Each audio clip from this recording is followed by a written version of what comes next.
Ok, bueno, nací en México porque mi papá estaba enseñando en el Colegio de México, en el DF, y nací en el tercer año que estaba allí. Marvel's Black Panther movie came out last weekend and it already shattered all kind of box office records. My wife and I went to check out the film on opening night and I really enjoyed it. I gotta say it's one of my favorite Marvel films and I've been waiting for a long time for this movie to be made.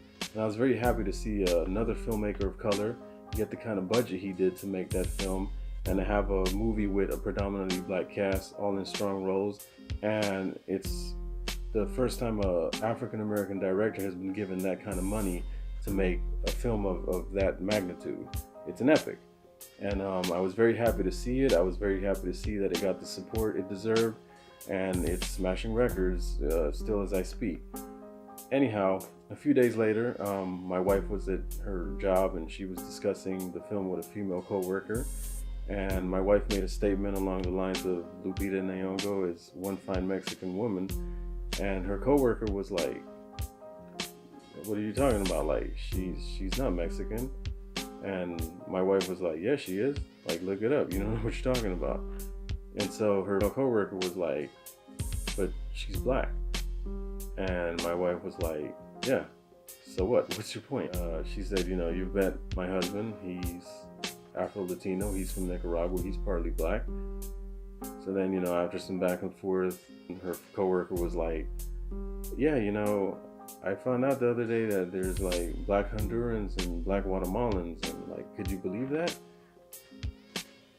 Anyway, when my wife told me this, you know, I wasn't surprised. I've dealt with this kind of ignorance my whole life. I've always been amazed at how little people, especially in the United States, know that there are black Latinos in Mexico, in Central America, and South America. For example, in Mexico, in Guerrero and Oaxaca, in the Costa Chica, there's a lot of black Mexicans. There's black Mexicans in Veracruz, Mexico City, Yucatan. But the reason people, I don't think, know this is because in the media, it's always portrayed that all Latino people, they don't look like Zoe Saldana. You know, she's Afro-Latino. They look like that. Sofia Vergara, that's what they show. They never show indigenous Mexicans. They never show Afro-Mexicans or Afro-Latinos. Even in Nicaragua, where I was born, when you turn on the TV or you watch soap operas, you see the same shit. You know, everyone is more on the European side. And of course, when people think of Mexicans, Guatemalans, Salvadorans, Hondurans, Nicaraguans, Costa Ricans, Panamanians, like the image they typically have in their head is of what a mestizo person is, which is a mixture of European and indigenous. And of course, what's portrayed typically is people that are more on the European side. You know, they have like lighter complexions, their hair is straighter, sometimes they have blue eyes, and you know, that's the portrayal. And so people get the misconception, both here in the States and even in those countries. It wasn't until recent years that people even in my country that are from the other side, as we call it, started to like discover like, oh shit, you know, there's like black people in Nicaragua, or there's indigenous people that still speak, you know, their native tongue. And, you know, Nicaragua is one of the most diverse countries in Central America, and we have one of the highest black populations. As a matter of fact, we have more black people in Nicaragua than there is in Belize. And, you know, Belize is a black country, predominantly. 9% of my country is black. And that's a sizable portion. That's about like 540,000 people out of a population of 6 million. And the area I'm from, which is pretty much the half the country, half the landmass of Nicaragua, it's the eastern part, the Atlantic, the Caribbean side, and we have Asians, Germans, people of British origin.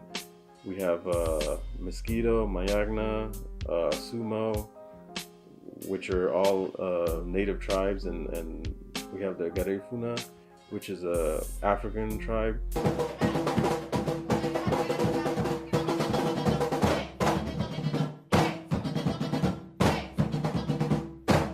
and they all still practice their native culture. They still speak their native language. They have traditional dance.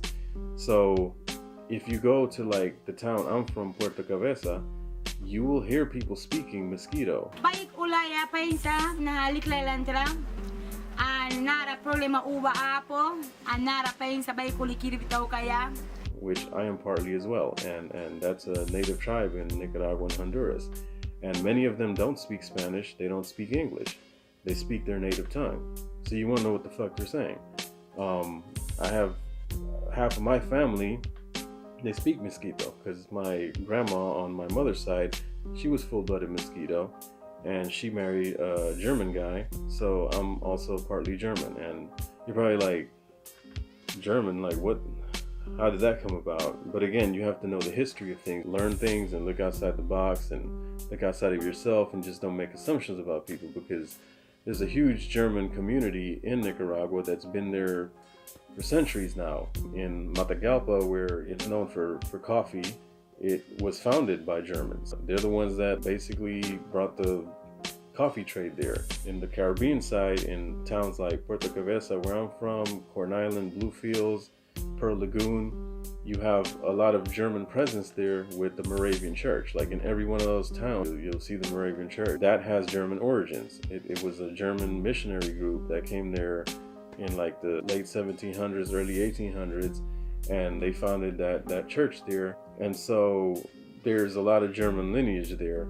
I was in Tulum, Mexico a few years back, and there was a guy from Germany there, and he got to talking about how out of all the countries through Latin America, Nicaragua was one of his favorites. So, you know, I'm from there, so it automatically like got my attention. So I started talking to him, and I told him, hey, I'm from Nicaragua, and that's cool, you like the country, and that you dug it. And he was like, you're from Nicaragua? And I'm like, yeah. And he's like, but you don't look Nicaraguan.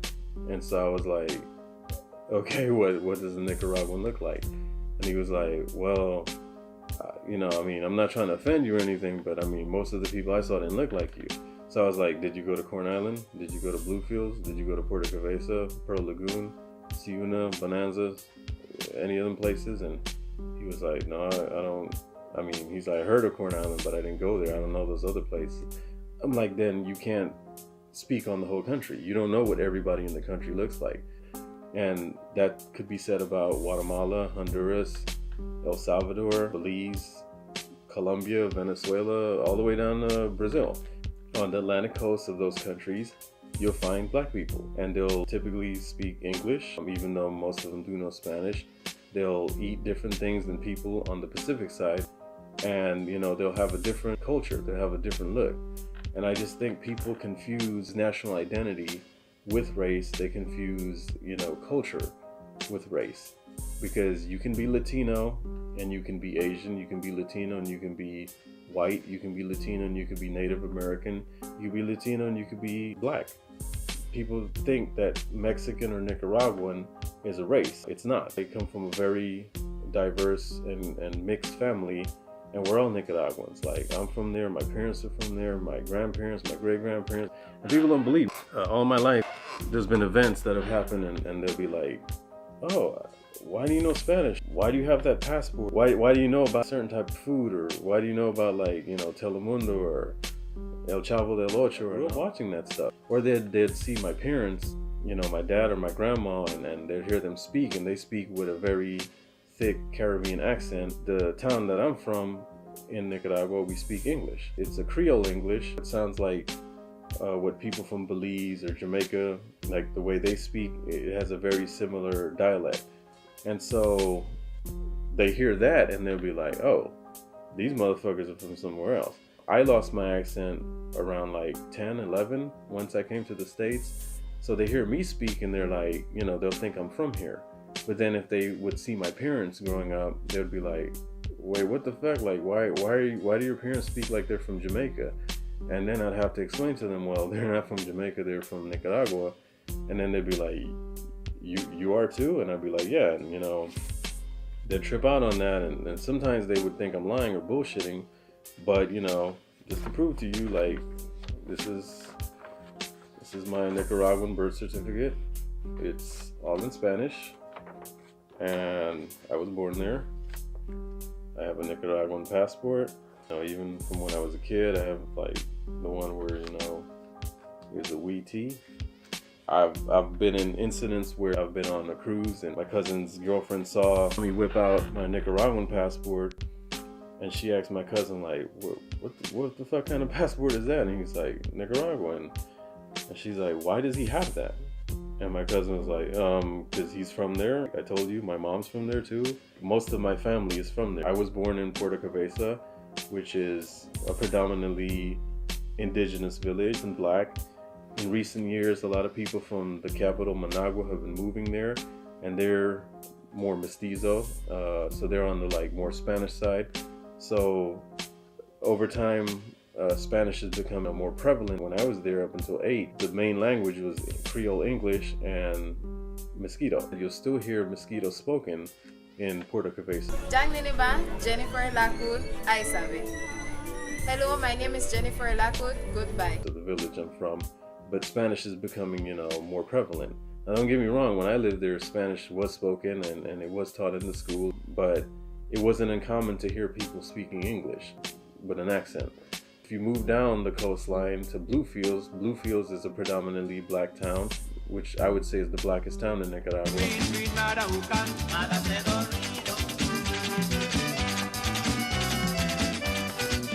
And it's across from some islands called the Corn Islands, and that's where my grandma, my aunts, my great-grandparents, they're from there. Corn Island is a very beautiful place. Like Cancun, it has beautiful beaches, and tourism has just exploded there now. And even within Nicaragua, a lot of Nicaraguans are now going to Corn Island. To get to Corn Island, you got to pass the Bluefields. So now they're starting to discover, oh shit, there's a lot of black people in Nicaragua. And a lot of foreigners that go that way, yeah, when I tell them I'm from Nicaragua, if they've been to that region, they'll never be like, oh, how can you be from Nicaragua? They'll know because they've been there. But if you've never been to that side of the country, and especially if you've never been to Nicaragua, period, yeah, you'll look at me and you'll hear my accent and you'll be like, oh, this guy's like African American, he's from the States. I've gotten that shit from black people here. I've gotten it from other Latinos here. With a lot of black folks, I'm not black enough because they know I'm mixed with something.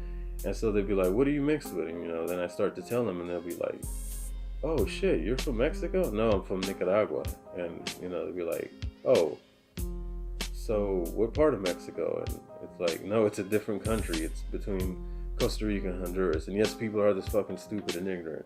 I've had them tell me crazy things. I've even had border agents tell me crazy things, and you would think they're supposed to be trained knowing geography and knowing about different countries and different countries' passports.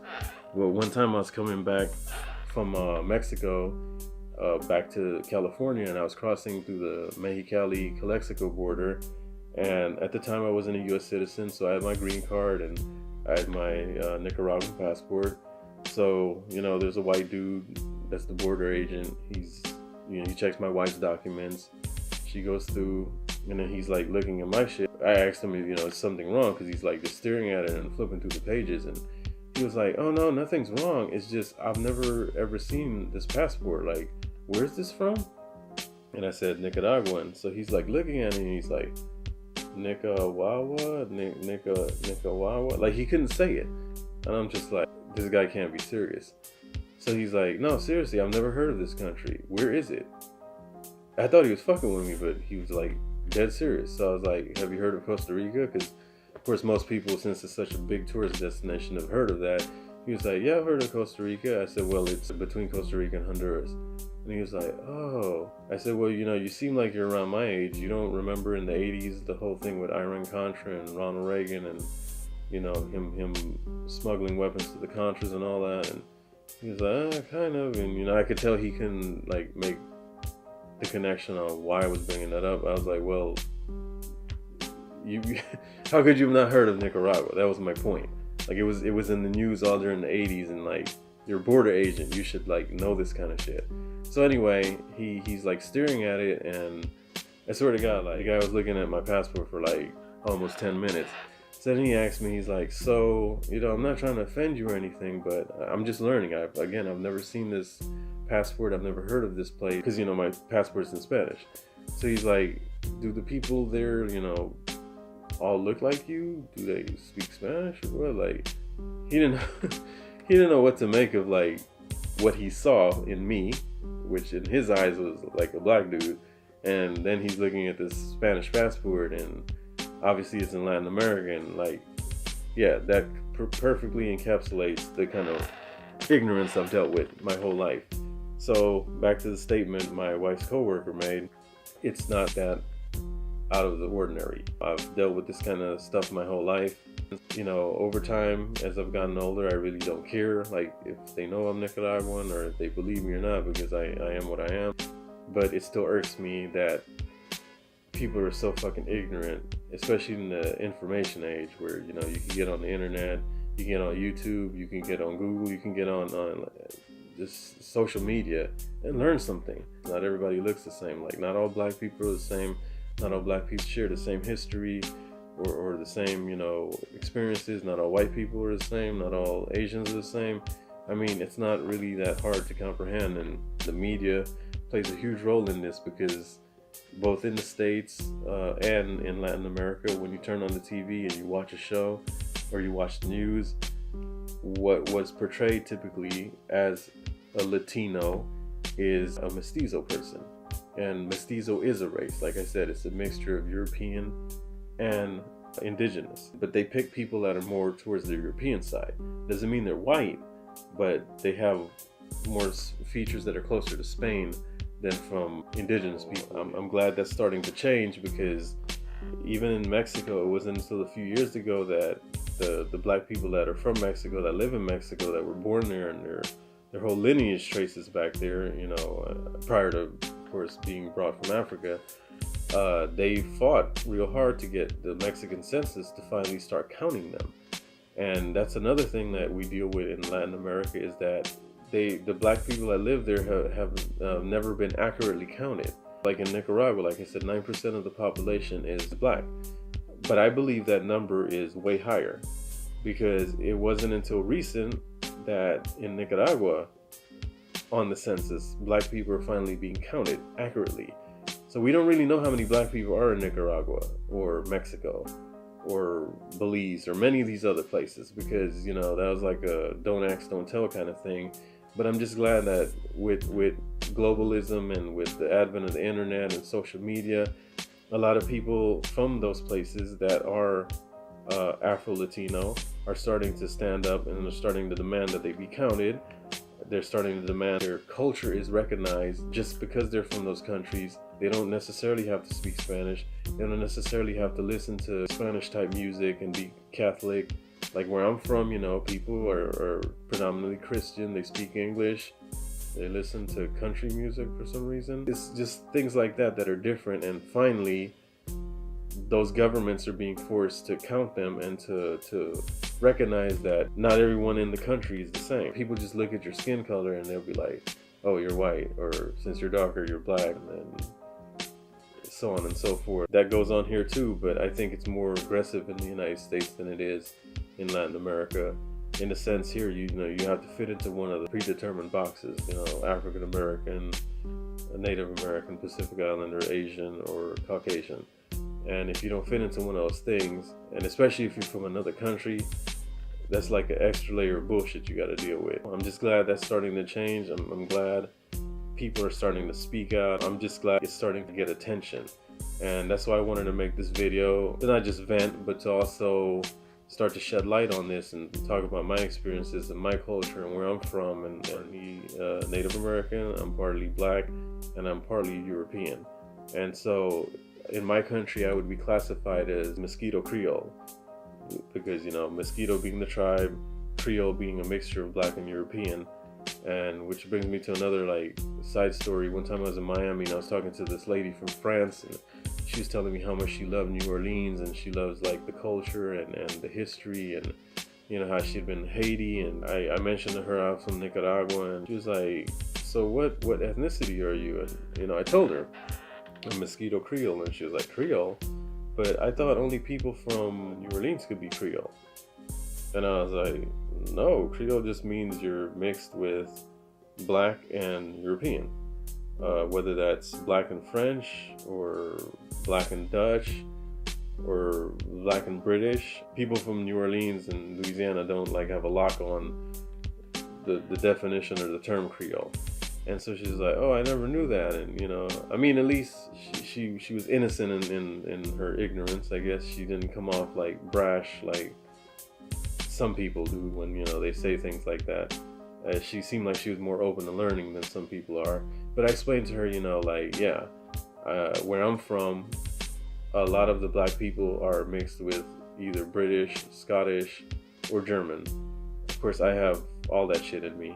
And then some of them are mixed with Black and Indigenous. Again, I'm mixed with Black, Indigenous, British, Scottish, German. Like my family lineage is like all over the place. If you look at my entire family tree, you would see that it's completely diverse. And people growing up have always been like, that's your cousin, but she looks Chinese. Yeah, she partly is. Or that's your cousin, you know, she's light and she looks like, I guess, what they think a Nicaraguan's supposed to look like. I didn't know you guys were related. Like in high school, they would tell me that. Yeah, we are. Her dad and my dad are brothers. I mean, and it's not by marriage or nothing. I mean, they're blood brothers and we're blood cousins. And I'll be doing more videos like this about Nicaraguan identity, racial identity, being from another country, immigration, the stuff I went through immigrating to California, growing up as a Nicaraguan in Southern California. Okay, peace.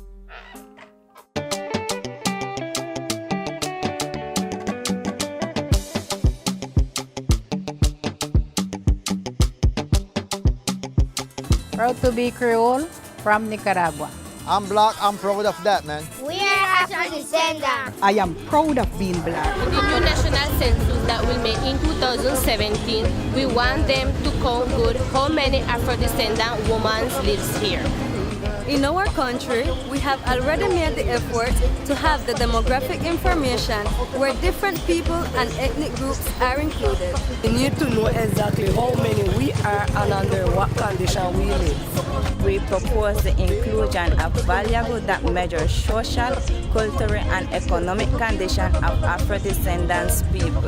It's important for we Afro-descendants people appear in the census because it gives you access to education, to health, to sport, and to better participation in our community. We're not 5 nor 10. We are much more, and we need to reflect this in the census so we can demand with this our rights. We need to know how much we are. Our desire is to identify how many we are, so we can have every benefit that we have rights to. Come join us. Let us show that we are more than 10 fingers. We are proud Nicaraguans and Afro-descendants. We want that the census count us.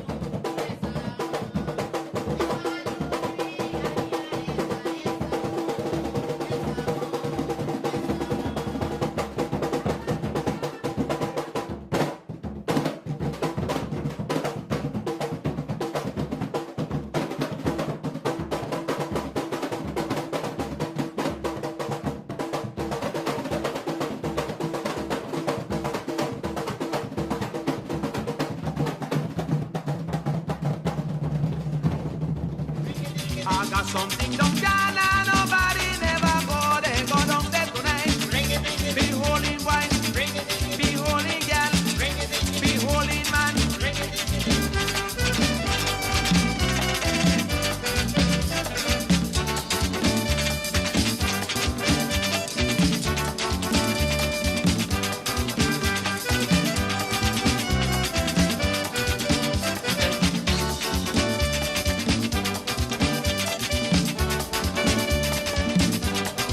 Something don't